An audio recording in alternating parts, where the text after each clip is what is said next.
오늘 등록하진 않으셨지만 오늘 처음 나오시고 또 오랜만에 오신 분들은 그냥 가지 마시고 또 2층에 올라가셔서 식사로 교제하시면서 함께 교제하면 좋겠습니다.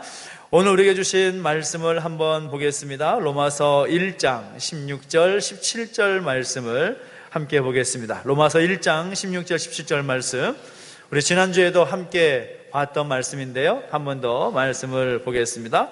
로마서 1장 16절부터 17절까지 말씀입니다.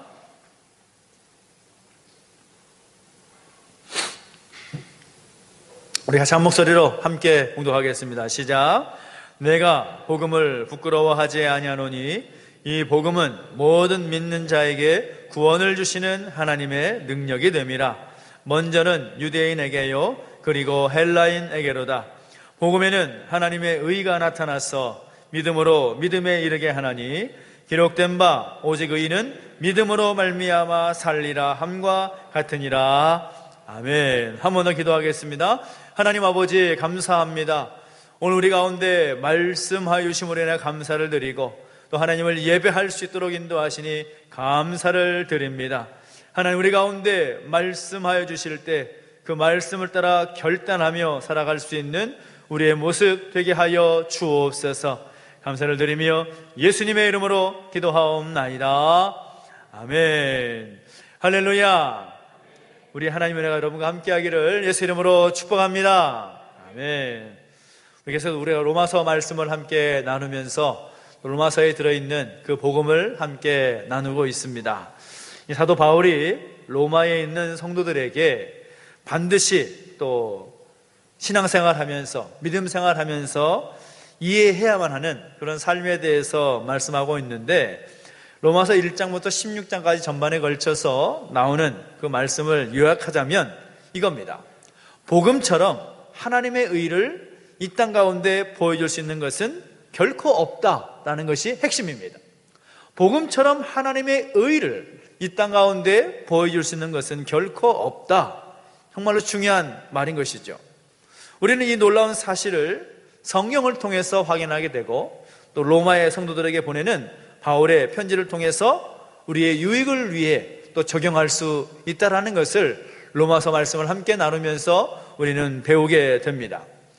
우리 지난 주일에는 함께 말씀 나눴던 내용들을 여러분 기억하실지 모르겠는데요, 16절 말씀을 중심으로 해서 우리가 복음을 받은 자로서, 우리가 그리스도인으로서 이 복음을 부끄러워하지 않아야 된다.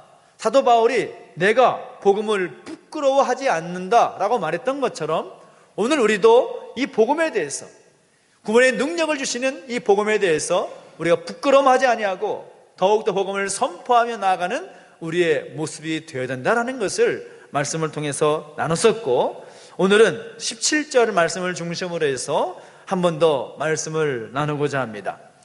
같은 본문의 내용을 가지고 두 번을 말씀을 나눈다는 것은 어떤 의미가 있을까요? 그만큼 내용이 중요하기 때문인 겁니다. 굉장히 중요한 말씀인 겁니다. 특별히 17절 말씀을 보면 복음 그리고 하나님의 의, 믿음이라는 그런 단어와 문구가 등장하고 있음을 우리가 읽으면서 확인하게 됩니다. 우리의 신앙의 뼈대를 세워줄 수 있는 아주 중요한 그런 단어이고 문구라고 할 수가 있는데, 사도 바울이 이 복음이 무엇인지에 대해서 이야기하면서 하나님의 의가 이 복음에 나타났다라고 말하고 있습니다. 하나님의 의가 복음에 나타났다. 그러면서 본문을 보면 우리가 쉽게 이해가 되지 않는 그런 부분들이 나타나는 거죠. 그렇다면 하나님의 의가 과연 뭐냐라는 겁니다. 하나님의 의가 나타났다라는 말은 도대체 무엇을 의미할까? 그리고 믿음으로 믿음에 이르게 한다라는 말, 오직 의인은 믿음으로 말미암아 살아간다라는 그 말씀, 과연 이 말씀 속에서 정말 많은 이해되지 않는 부분들이 있는데 우리가 그것을 어떻게 이해하고 또 우리가 받아들여야 될 것인가 라는 것을 살펴보게 되는데, 그 말씀을 우리가 이해하기 위해서는 우리 성경의 문맥, 구약과 신약의 문맥, 특별히 로마서의 문맥을 함께 동시다발적으로 살펴보면서 그 의미를 찾아볼 수가 있을 것 같습니다. 사람들을 살펴볼 때에 보통 사람들은 자신을 향해서 나는 의롭다 의롭다라고 착각하는 그런 경향들이 있습니다. 나는 의로운 사람이다. 나는 문제없는 사람이다. 나는 죄인이 아니다. 라는 것을 말하고 또 그렇게 생각하는 경향들이 있다는 거죠. 철저하게 착각입니다. 전도할 때 보면 우리 모두는 다 죄인입니다 라고 말하면 그 죄인이라는 말에 발끈해가지고 하시는 말씀이 나 죄인 아닌데요? 나 법 잘 지키고 살아가고 나 최선을 다해서 또 어떤 죄를 짓지 않으려고 노력하며 사는데요? 나 죄인 아닙니다 라고 하면서 그 죄인됨에 대해서 부정하고 거부하는 그런 사람들이 참 많다라는 겁니다. 물론 이 성품이 착하고 또 법 없이도 살만한 그런 칭찬받는 분들도 많이 계시겠지만 그것은 어디까지나 사람의 기준입니다. 인간적인 기준이라는 거죠. 중요한 것은 기준입니다. 어떤 기준을 가지고 의롭다고 여기는가? 어떤 기준을 가지고 죄인이라고 보느냐? 굉장히 중요한 것이라는 거죠. 그런데 사람의 기준에 봐서는 저 정도면 참 의롭다, 저 정도면 참 좋은 사람이네 라고 말할 수 있을지언정 하나님의 기준에 봤을 때에는 의로운 사람이 있을까요? 없을까요? 자, 여러분 자신 있게 말해 보십시오. 하나님 기준에 봤을 때 의로운 사람이 있을까요? 없을까요? 없다라는 겁니다. 없다. 우리는 이 사실을 부인할 수가 없습니다. 로마서 3장 10절을 보면 뭐라고 말하는가 하면 의인은 없나니 하나도 없다라고 말하고 있습니다. 이 땅에 살아가는 수많은 사람들 가운데 의인이라 불릴 만한 사람은 단 한 사람도 없다. 3장 23절을 말씀 보면 뭐라고 말합니까? 모든 사람이 죄를 범하였음에 하나님의 영광에 이르지 못하더니 라고 말하고 있습니다. 모든 사람은 죄인이다. 성경이 우리에게 도전하는 것이 바로 그것입니다. 모든 사람은 죄인이다. 모든 사람은 죄인이기 때문에 하나님의 영광에 이르지 못하고 하나님께서 의롭다 할 만한 사람은 이 땅에 아무도 없다. 이것이 하나님의 기준이고 성경의 기준이다라는 겁니다. 그러니까 오늘 우리끼리 평가해 보면서 저 정도는 좋은 사람, 저 정도는 착한 사람, 저 정도는 의로운 사람이지 라고 말하는 것은 이것은 어디까지나 사람 입장에서 볼 때 도토리 키재기 같은 그런 모습이라고 할 수가 있다는 겁니다. 하나님의 관점에서는 모두가 죄인이고 모두가 하나님의 진노를 받을 수밖에 없는 그 하나님의 진노 아래에 있는 사람이다 라는 사실을 우리는 부인할 수 없다는 겁니다.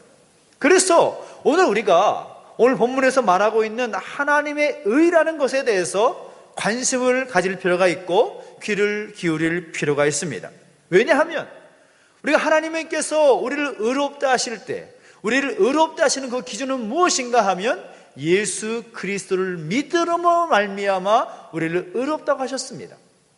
우리가 예수님을 믿을 때에 이 땅에 우리를 구원하시기 위해서 이 땅에 오신 예수 그리스도를 믿을 때에 우리를 의롭다고 여기셨는데 그 의를 우리가 가져야 될 이유가 무엇인가? 그 의로움이 우리 가운데 있지 않으면 우리는 하나님께 나아갈 수가 없고 하나님과의 관계가 깨질 수밖에 없기 때문입니다.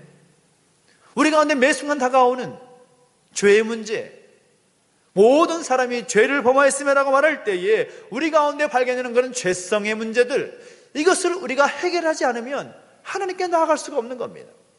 하나님과의 그 친밀한 교제 가운데 설 수 없다라는 거죠. 그래서 우리가 하나님의 의에 관심을 가져야 되고 그 하나님의 의에 우리는 귀 기울 필요가 있다라는 것입니다. 그런데 문제는 무엇인가 하면 그 의를 인간 스스로가 해결하려고 하는 것이 문제라는 겁니다. 죄인은 자신의 죄를 인정하지 않으려 할 뿐만 아니라 다양한 방식으로 스스로 해결해서 의롭게 되려고 하는 그런 모습들을 보인다라는 겁니다. 마치 예수님 당시에 바리새인들, 그 바리새인들은 자신의 종교적 열심, 율법을 잘 지키는, 율법을 철저하게 지키는 모습을 통해서 자신 스스로가 의롭다 여김을 인정하며 살았던 사람들입니다. 그것이 자신이 구원받는 것으로 생각을 하고 자신이 그것이 하나님의 뜻을 이루는 것이라고 생각하면서 그 율법을 이루는 삶, 그들의 어떤 종교적 열심이 그들을 변화시키고 회복될 것이라고 생각했던 사람들입니다.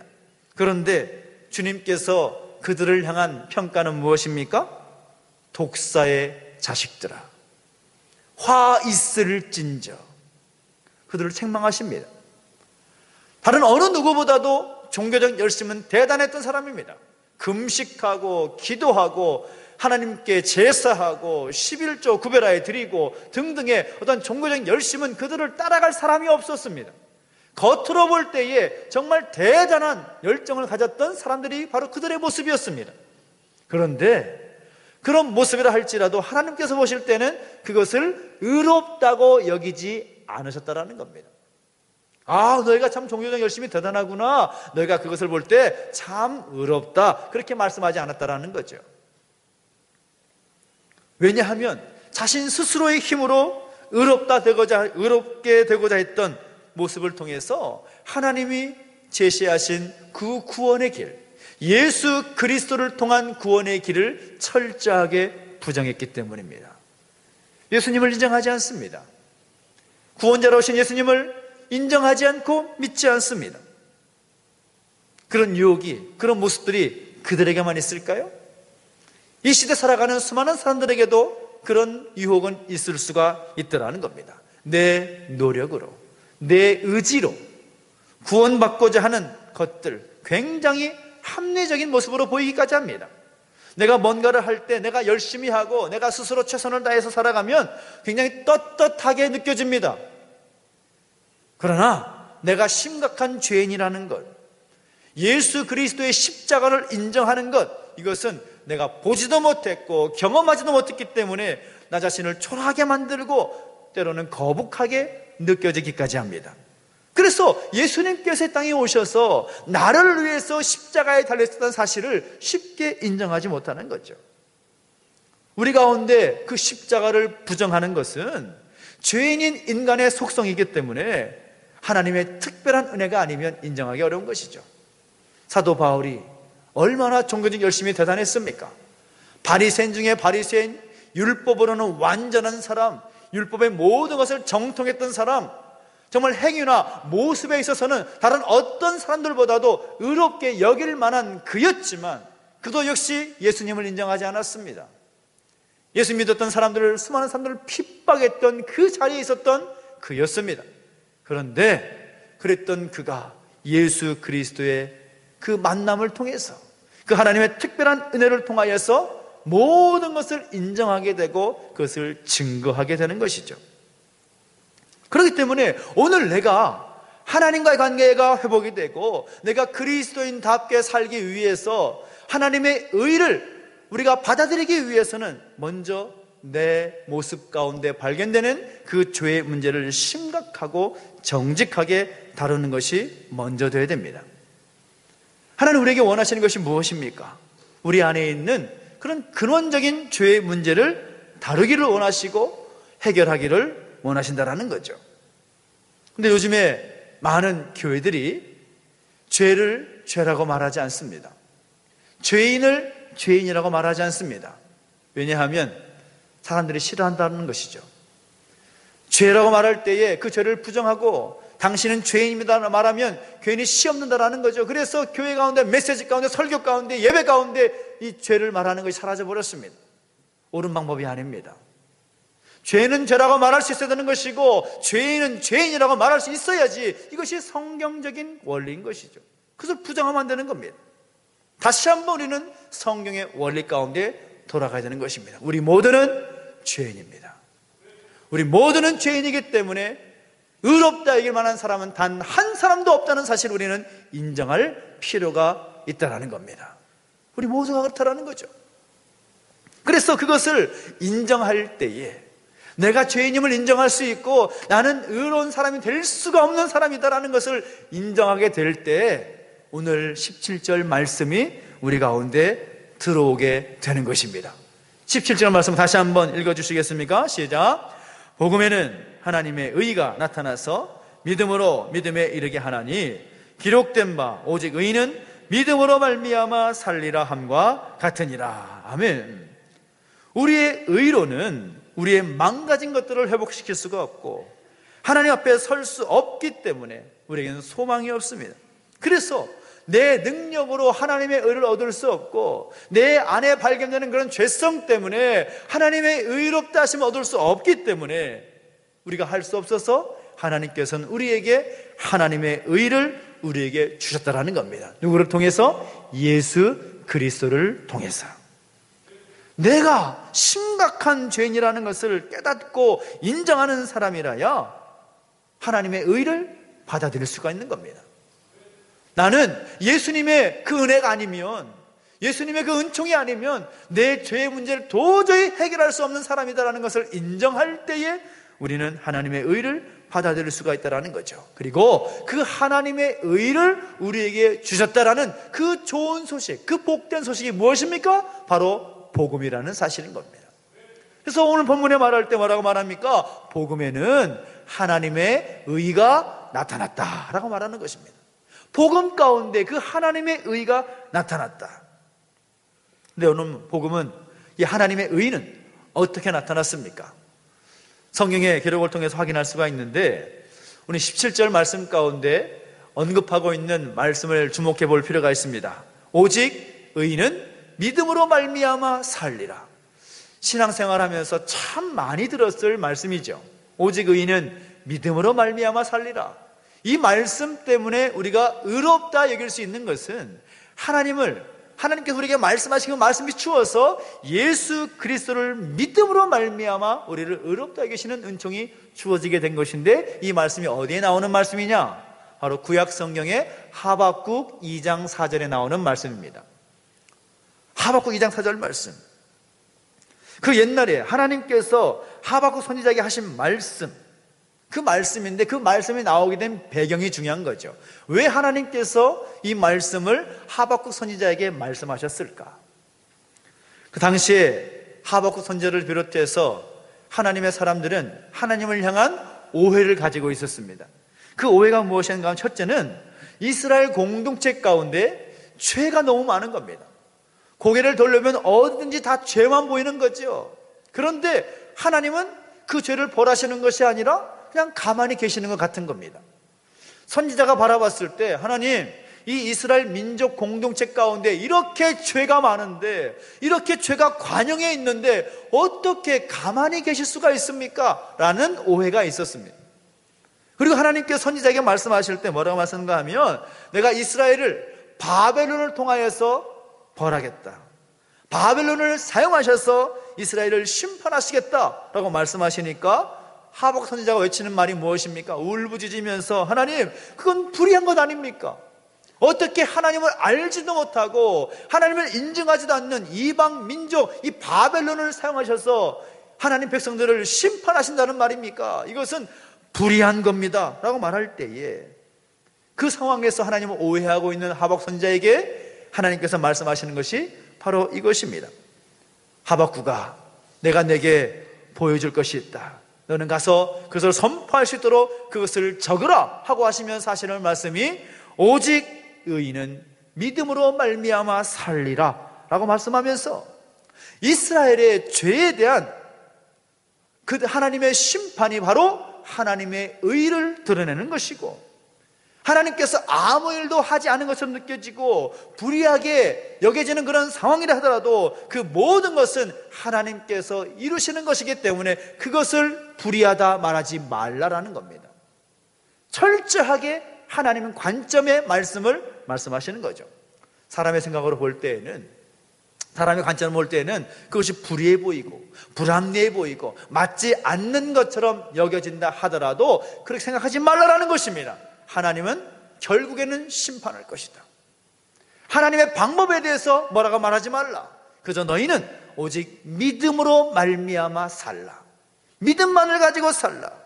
하나님의 의가 나타날 때까지 하나님을 신뢰하고 믿음으로 살아야 된다라는 것을 하박국 선지자에게 하나님께서 말씀하시는 것이죠. 그 어처구니 없는 상황처럼 보이는 그 상황을 고치기 위해서 사람이 할 수 있는 일은 아무것도 없다라는 겁니다. 오직 하나님만을 바라보는 믿음으로 사는 것이 필요하다라고 선지자에게 외치고 있는 겁니다. 시간을 지나와서 주 57년경 사도 바울 당시로 돌아가 보면 어떻습니까? 바울은 세상에서 가장 잘 나가고 강력한 힘을 가진 로마 제국의 핵심이라고 할 수 있는 로마에 살고 있는 그리스도인 공동체에게 편지를 쓰고 있는데, 사도 바울은 지금 이 로마서 편지를 쓸 때에 로마에 있지 않았습니다. 다른 곳에서 편지를 쓰고 있는데, 그 이유가 있는 것이죠. 로마에 사는 성도들이 로마 제국에 의해서 많은 어려움과 심지어 박해를 겪고 있었던 상황 가운데서 어려움을 겪고 있는 그들에게 전하고자 하는 그런 마음이 있었던 겁니다. 우리가 잘 알고 있는 사도 바울 곁에서 사도 바울의 사역을 도왔던 브리스길라와 아굴라라는 사람도 있지 않습니까? 그 사람 역시도 로마에 살다가 로마 제국의 박해에 견디기 힘들어서 사도 바울에게 다가와서 그를 돕고 도왔던 그런 사람들입니다. 그러니까 그들이 경험하고 있는 불행함, 그들이 겪고 있는 어려움, 고난, 이런 것들, 그들이 볼 때 어떤 마음이 들겠습니까? 아, 하나님, 우리가 예수 그리스도를 믿음으로 믿음의 공동체를 이루었는데 왜 우리에게 어려움이 있습니까? 왜 우리 가운데 고난이 있습니까? 하나님 살아계신기는 한 겁니까? 하나님 우리의 기도를 들으시기는 한 겁니까? 그런 마음의 불안함, 어떤 걱정, 염려, 절망감, 그런 무력감 있을 수가 있는 거죠. 그래서 사도 바울이 그들에게 편지를 쓰는 겁니다. 어느 누구보다도 하나님께로부터 오는 좋은 소식을 원하고 있을 그들에게 사도 바울이 말하고 있는 말씀이 무엇인가 하면 16절, 17절 말씀 가운데 말하고 있는 겁니다. 복음은 하나님의 좋은 소식인데 나는 그 복음을 부끄러워하지 않는다. 왜냐하면 그 복음에는 하나님의 의가 나타났기 때문이다 라고 선포하고 있는 겁니다. 과거에 로마 제국의 힘이 하박국 시대에 바벨론 제국처럼 큰 힘을 가졌다 할지라도 하나님의 능력이 되는 그 복음에 비교할 수 없다라는 것을 사도 바울은 완전히 담대하게 선포하고 있다라는 겁니다. 복음에는 하나님의 능력이 나타난다. 그 능력이 있기 때문에 두려워하지 말라, 절망하지 말라, 무력하게 하지 말라. 오히려 그 하나님의 능력에 의심하지 말고 복음 안에 하나님의 의가 나타났기 때문에 그것을 믿음으로 말미암아 살아가라. 사도 바울이 그렇게 권면하고 있는 겁니다. 우리 삶에 수많은 어려움과 힘든 일이 있을 수 있습니다. 적어도 우리는 로마 제국 그 다스리는 시기 가운데 살았던 그리스도인들보다는 훨씬 더 행복한 삶을 살고 있습니다. 자유로운 삶을 살고 있습니다. 로마 제국의 엄청난 핍박 가운데 있었던 그들에게 사도 바울은 권면합니다. 부끄러워하지 말라, 두려워하지 말라, 오직 믿음으로 살라. 그것을 하나님께서 기뻐하신다. 하나님의 의가 그 복음 가운데 나타나 있다. 예수 그리스도께서 나를 위해서 죽으시고 나를 구원하시기 위해 십자가에 달리셨다는 사실을 믿음으로 말미암아 우리를 의롭다 계시는데, 그 하나님의 의가 이 복음에 있고 그 복음을 부끄러워하지 않을 때에 담대하게 선포하며 살아갈 때에 거기에 하나님의 놀라운 능력이 나타날 것이다 라는 것을 도전하고 있고 선포하고 있는 것입니다. 오늘 우리도 그렇게 살아야 되는 거죠. 사도 바울 시대에 지나서 시간을 빨리 앞으로 돌려서 오늘 이 시대의 시점으로 돌아보십시오. 이 시대를 살아가는 수많은 성도들 역시도 끊임없이 압박하는 세상의 흐름에 영향을 미치기보다는 무력감 가운데, 절망감 가운데 빠져 있을 수도 있다는 겁니다. 오늘의 교회와 성도들이 원하는 건 역시도 주전 600년경에 하박국 선지자가 원했고 주 50년경에 사도 바울과 또 성도들이 원했던 바로 그것이라고 할 수가 있습니다. 하나님께로부터 오는 좋은 소식, 복음, 그것이 필요하고 그것을 가지고 살아갈 사람들, 그것에 자신의 생명을 걸 사람들을 기대하고 계신다는 겁니다. 오늘 우리가 바로 그런 역할을 감당할 수 있어야 되는 것이죠. 복음을 전하는 사람은 어떤 사람입니까? 복음을 선포할 사람은 어떤 사람들입니까? 상황과 형편에 따라서 상관하는 것이 아니라, 왔다 갔다 하는 삶이 아니라, 의인은 믿음으로 말미암아 살리라는 것을 믿음으로 고백하며 살아가는 사람이 되어야 될 줄로 믿습니다. 우리 가운데 과연 그러한 믿음이 있느냐? 사도 바울이 로마서에서 계속해서 말하고 있지만, 오늘 우리가 길을 걸어가면서 만나게 되는 수많은 사람들, 우리를 스쳐 지나가는 수많은 사람들에게 복음은 동일하게 필요한 것입니다. 자신의 구원을 위해서, 자신의 구원을 스스로 이루기 위해서 애쓰는 사람이든지 간에, 죄에 눌려있는 불신자이든지 간에, 혹은 불의한 세상 가운데서 무력하게 살아간다고 느끼는 사람이든지 간에, 세상의 압력 가운데 눌려있는 성도들이든 간에 마찬가지입니다. 모두에게는 복음이 필요하다. 그 복음의 능력이 필요하다.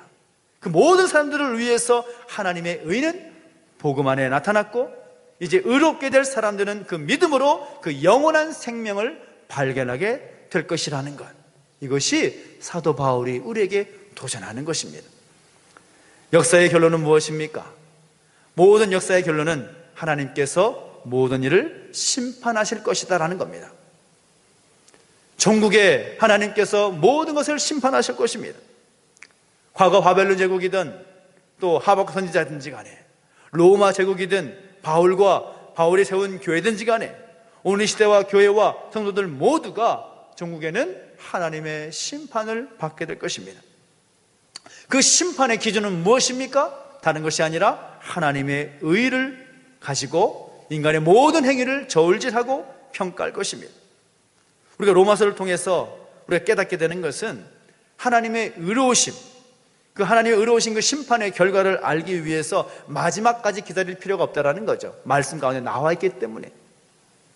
로마 성도들에게 보내는 이 메시지를 통해서 우리가 충분히 살필 수가 있다는 겁니다. 하나님의 의가 복음에 나타나 있다는 것. 바울은 로마서에서 모든 사람이 죄를 지었고 하나님의 정죄 아래 있다는 것, 그리고 복음은 바로 그 사실을 지금 우리에게 보여준다는 것을 설득력 있게 우리에게 도전하고 있는 것입니다. 그래서 장차 다가올 심판을 우리가 알 수 있기 때문에 우리의 불의함 대신에 하나님의 의를 받아들이고 우리가 구원의 자리 가운데 나아갈 수 있어야 된다는 것을 말씀을 통해서 우리에게 도전하고 있는 것입니다. 사도 바울은 그것이 얼마나 감격스러운지, 그것을 전하기 위해서 자신 스스로가 유대인들을 위해서, 헬라인들을 위해서 복음을 전한 자로 다시는 자신의 생명을 걸고 그 일을 감당하게 된 것이죠. 그리고 하나님은 오늘 로마서 이 말씀을 통해서 우리에게 도전하는 것입니다. 이 복음, 하나님의 의가 나타난 이 복음을 선포할 자로 우리를 부르고 계신다라는 사실인 거죠. 내가 그 자리에 있기를 원한다라는 겁니다. 간절히 바라는 것은 우리 모두가 그 사명을 잘 감당할 수 있게 되기를 예수 이름으로 축복합니다.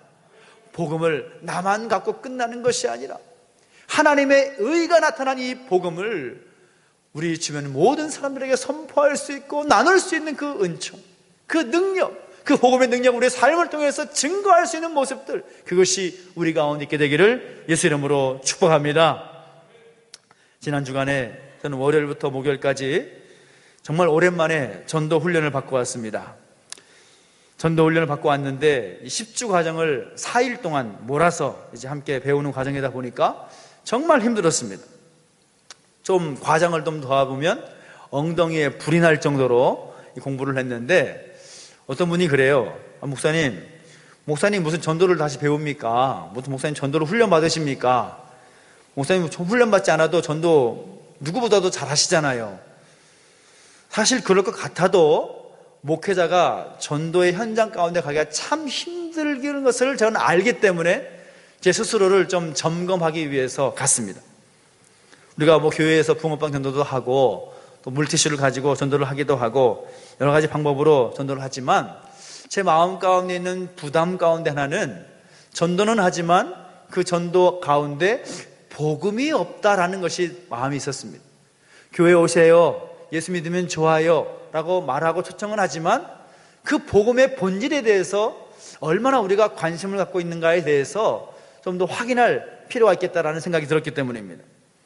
이전에도 여러 계기를 통해서 전도에 대해서 많이 배우고 또 실습도 했지만 이번에 다시 교육을 받으면서 새롭게 깨닫게 된 것이 있습니다. 성경적인 원리 그리고 전도 여러 가지 방법들, 실제적으로 매일 전도의 어떤 실습하는 과정들을 통해서 느낀 것이 있는데, 그것이 뭔가 하면 두 가지입니다. 하나는 때를 얻든지 못 얻든지 간에 복음은 전해야 된다라는 겁니다. 우리 어떻든지 간에 우리의 상황 속에서 복음을 증거하고 복음을 선포하는 데 있어서 우리는 때를 가리지 말아야 된다는 겁니다. 대학병원에 전도하러 갔습니다. 제주대학병원에 전도하러 갔는데, 목사인 저도 전도를 하면 70% 정도, 80% 정도 타박을 당하는 겁니다. 안 들을 거예요. 나 시간이 없어요. 나 당신과 이야기하고 싶지 않아요. 10번을 전하면 한 7번, 8번은 거부당합니다. 그래서 제가 간증할 때 뭐라고 간증했는가 하면, 이 거부당하는 것에 내성이 생겨서 더 해야겠다는 오기가 생겼습니다. 그렇게 제가 말을 했습니다. 하도 거부를 당하니까. 그런데 그럼에도 불구하고 복음을 전해야 된다는 거죠. 복음을 전하는 것에 대해서 우리는 포기해서는 안 된다는 것, 그것을 배우게 되는 겁니다. 또 두 번째 느낀 것은 무엇인가 하면, 복음은 누구에게나 필요하다. 복음이 필요한 사람 하나님께서 예비하신 것을 보게 됩니다. 7, 80%는 거절당하고 거부당하지만 그 복음을 들은 한 사람, 두 사람이 있기 때문에 복음을 전하는 거죠. 그 사람에게 있어서 필요한 복음, 그 복음이 그의 마음 가운데 귀한 울림이 되는 것을 우리가 외면해서는 안 된다는 겁니다. 그래서 복음을 전해야 된다. 어린아이든지 할아버지, 할머니든지 간에 준비된 영혼에게 복음을 전하게 하시는 하나님의 뜻을 발견하게 되었다는 겁니다. 여러분, 하나님의 의가 나타난 복음을 위해서 어찌하든지 복음을 전하기 위해서 힘쓰는 우리 모두가 되어야 될 줄로 믿습니다. 때를 얻든지 못 얻든지 간에 우리에게는 바로 그 사명이 있는 것입니다. 예수님께서 승천하시면서 주신 사명, 너희는 온 천하에 다니며 복음을 증거하라, 복음을 선포하라. 너희는 온 예루살렘과 온 유대와 사마리아와 땅 끝까지 이르러 내 증인이다라고 말씀하신 그 말씀을 따라서 우리에게 주신 그 사명 힘써 감당할 수 있는, 나에게 있는 그 복음을 함께 선포할 수 있고 그 은혜의 자리에 함께 초대할 수 있는 우리 모두가 되시기를 예수 이름으로 축복합니다. 기도하겠습니다. 우리 항상 기도하시면서 나아갈 때, 하나님, 우리가 복음, 하나님의 의가 나타난 이 복음을 위해서 함께 수고하고 땀 흘릴 수 있는 우리의 모습이 되게 하여 주시옵소서. 하나님, 나의 모습을 통하여 복음이 선포되게 하시고 복음이 선포되게 하시고 하나님의 의가 나타나게 하시고 하나님의 능력이 나타나게 해주시옵소서 하는 마음으로 결단하면서 기도하며 나가시겠습니다. 함께 기도하겠습니다. 하나님 아버지, 주님을 찬양합니다. 우리 가운데 하나님의 의가 복음을 통하여 나타나기를 소망합니다. 하나님의 의가 하나님의 사람들을 통하여서 나타났고 그것이 복음을 통하여 드러나게 되었사오니 우리가 그 복음을 증거하고 복음을 가지고 선포하면서 하나님의 뜻을 이루며 살아갈 수 있도록 인도해 주시고 주장하여 주옵소서.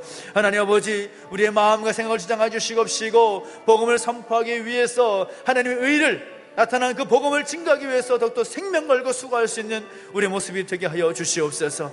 우리의 귀한 사명 맡기심에 감사를 드립니다. 그 사명 감당할 모습이 되도록 인도해 주시고 날마다 우리의 삶을 통하여 그 복음을 전하며 나눌 수 있는 우리의 모습이 될 수 있도록 인도하여 주시옵소서.